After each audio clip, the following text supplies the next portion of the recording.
Well, it's really been challenging for us. We really have had to battle some injuries this off season. We've got 4 players that are out of practice right now. We're not a healthy team. We're dealing with 7 scholarship players in practice. We don't have our full roster. I think our team, what it looked like on paper in the summertime, is not the team that we're dealing with right now. We have 2 players that are out with some injuries that we don't know how long they'll last.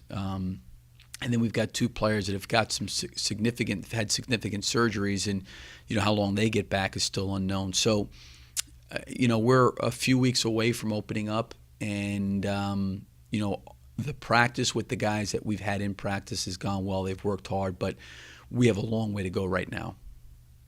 Had Patrick in just before you talk about. He definitely has experience, and he's been through the SEC battles. What are you looking for from him this year and his role?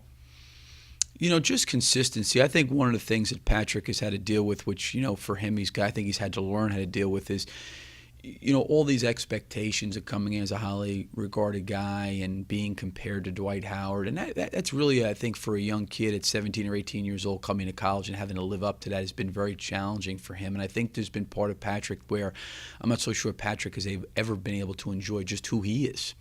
And he's gotten much better. He's a great kid. He's worked hard. He's going to graduate. He's been a great ambassador for our program and for the University of Florida.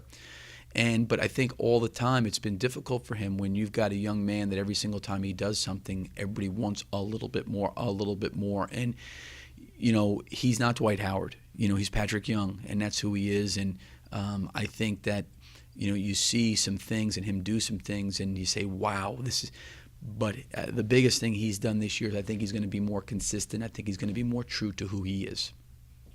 Let's talk about a lot of transition on the roster this year. Young players,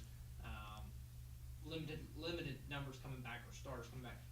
Talk about building chemistry, and is it a proactive effort on your part, or does it just happen over time? In your experience, how does that work? Well, we're pretty proactive in trying to do that, as I'm sure every school in the country is trying to do.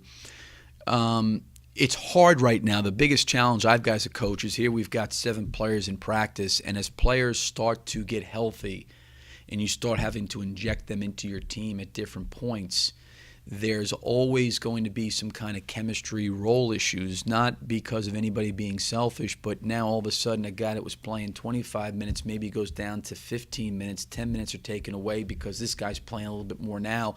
You haven't had time to practice that way. It's a little bit different. And then before you know it, you're just kind of bringing people back, and the team you started with is totally different than the team that you may be in December, January. So the unfortunate part for us is this is going to be a very much of an evolving situation.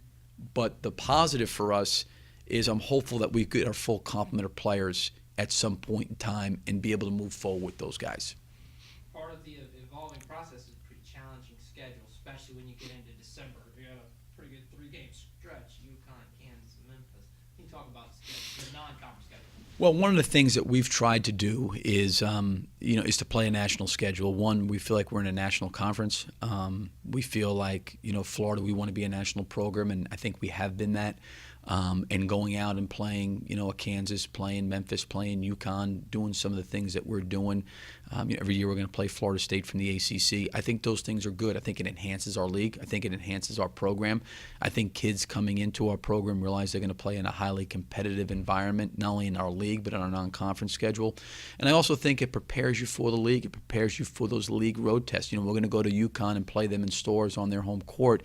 There couldn't be anything better for us to get prepared to go into our league and some of the venues that we've got to play in. So I think your non-conference schedule can be very, very helpful. Second game of the year having to go to Wisconsin.